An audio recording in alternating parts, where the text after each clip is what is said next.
Ikalawang Tesalonika, unang kabanata. Si Pablo at si Silvano at si Timoteo sa iglesia ng mga taga-Tesalonika na nasa Diyos na ating Ama at sa Panginoong Hesukristo. Sumainyo nawa ang biyaya at kapayapaang mula sa Diyos Ama at sa Panginoong Hesukristo. Kami ay nararapat mga kapatid na mangagpasalamat na lagi sa Diyos dahil sa inyo, gaya ng marapat, dahil sa ang inyong pananampalataya ay lumalaking lubha at ang pag-ibig ng bawat isa sa iba't iba sa inyong lahat ay sumasagana.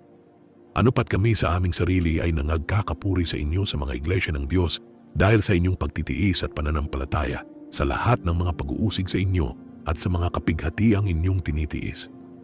Na isang tandang hayag ng matuwid na paghukom ng Diyos upang kayo'y ariing karapat-dapat sa kaharian ng Diyos na dahil dito'y nangagbabata rin naman kayo.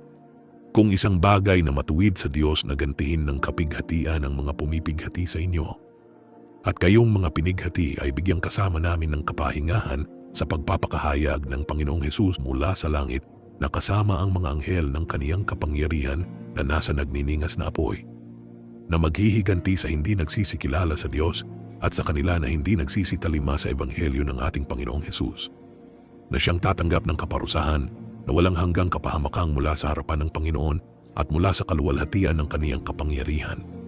Pagkaparirito siya upang luwalhatiin sa kaniyang mga banal at upang siya'y maging kahanga-hanga sa lahat ng mga nagsisampalataya sa araw na yaon, sapagkat ang aming patutuo sa inyo ay pinaniwalaan. Dahil din dito ay lagi naming idinadalangin kayo upang kayo'y ariing karapat-dapat ng ating Diyos sa pagkatawag sa inyo at ganaping may kapangyarihan ang bawat nais sa kabutihan at gawa ng pananampalataya, upang ang pangalan ng ating Panginoong Hesus ay luwalhatiin sa inyo at kayo'y sa Kaniya ayon sa biyaya ng ating Diyos at ng Panginoong Hesukristo. Ikalawang kabanata. Ngayon aming ipinamamanhik sa inyo mga kapatid tungkol sa pagparito ng ating Panginoong Hesukristo at sa ating pagkakatipon sa Kaniya, upang huwag kayong madaling makilos sa inyong pag-iisip at huwag din naman kayong mabagabag maging sa pamamagitan man ng Espiritu o sa pamamagitan ng salita o sa pamamagitan ng sulat na waring mula sa amin, na wari bagang nalalapit na ang kaarawan ng Panginoon. Huwag kayong padaya kanino man sa anumang paraan, sapagkat ito'y hindi darating maliban nang dumating mula ang pagtaliwakas at mahayag ang taong makasalanan, ang anak ng kapahamakan, na sumasalangsang at nagmamataas laban sa lahat na tinatawag na Diyos o sinasamba. Ano pat siya'y nauupo sa templo ng Diyos, na siya'y nagtatanyag sa kaniyang sarili na tulad sa Diyos. Hindi ba ganinyo naaalaala nang ako'y kasama ninyo pa, ay sinabi ko sa inyo ang mga bagay na ito? At ngayoy nalalaman ninyo ang nakapipigil upang siya'y mahayag sa kaniyang talagang kapanahunan, sapagkat ang hiwaga ng kasamaan ay gumagawa na. Lamang ay may pumipigil ngayon hanggang sa alisin ito. At kung magkagayoy mahahayag ang tampalasan, napapatayin ng Panginoong Hesus ng hininga ng kaniyang bibig at sa pamamagitan ng pagkahayag ng kaniyang pagparito ay lilipulin. Siya na ang kaniyang pagparito ay ayon sa paggawa ni Satanas na may buong kapangyarihan at mga tanda at mga kahanga-hangang kasinungalingan, at may buong daya ng kalikuan sa nangapapahamak, sapagkat hindi nila tinanggap ang pag-ibig sa katotohanan upang sila ay mga ligtas. At dahil dito'y ipinadadala sa kanila ng Diyos ang paggawa ng kamalian upang magsipaniwala sila sa kasinungalingan, upang mangahatulan silang lahat na hindi nagsisampalataya sa katotohanan kundi nangalugod sa kalikuan. Ngunit kami ay nararapat magpasalamat sa Diyos dahil sa inyo, mga kapatid na minamahal ng Panginoon, sa pagkakahirang sa inyo ng Diyos buhat ng pasimula sa ikaliligtas sa pagpapabanal ng Espiritu at pananampalataya sa katotohanan. Sa kalagayang ito'y tinawag niya kayo sa pamamagitan ng aming Ebanghelyo upang magkamit ng kaluwalhatian ng ating Panginoong Hesukristo. Kaya nga mga kapatid, kayo'y mga agpakatibay at inyong panghawakan ng mga aral na sa inyo'y itinuro maging sa pamamagitan ng salita o ng aming sulat.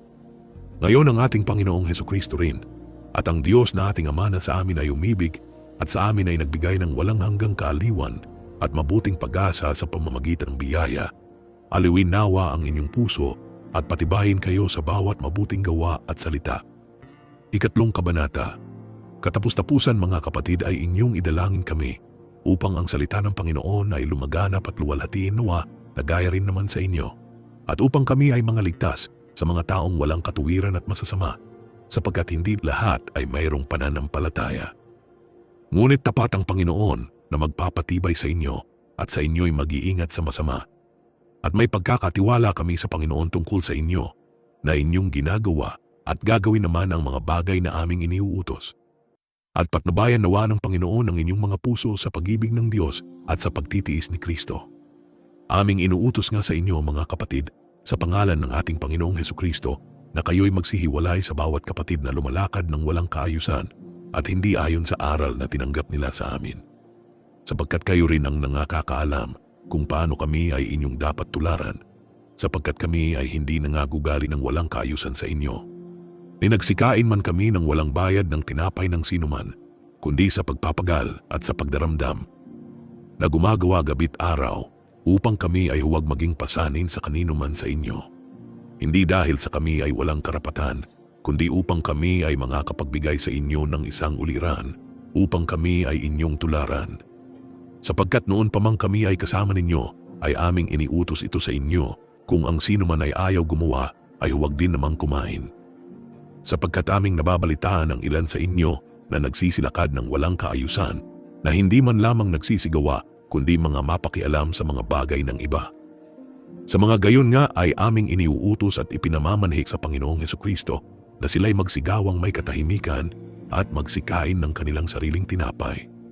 Ngunit kayo mga kapatid, huwag kayong mga pagod sa paggawa ng mabuti.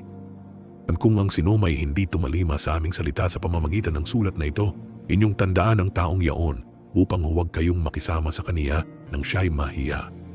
At gayon may huwag ninyong ariin siyang kaaway, kundi inyo siyang paalalahanan tulad sa kapatid. Ngayon ang Panginoon din ng kapayapaan ay magbigay nawa sa inyo ng kapayapaan sa buong panahon at sa lahat ng paraan. Ang Panginoon ay sumainyo nawang lahat. Ang bati na sinulat ng aking sariling kamay, akong si Pablo, na siyang tanda sa bawat sulat, gayon sumusulat ako.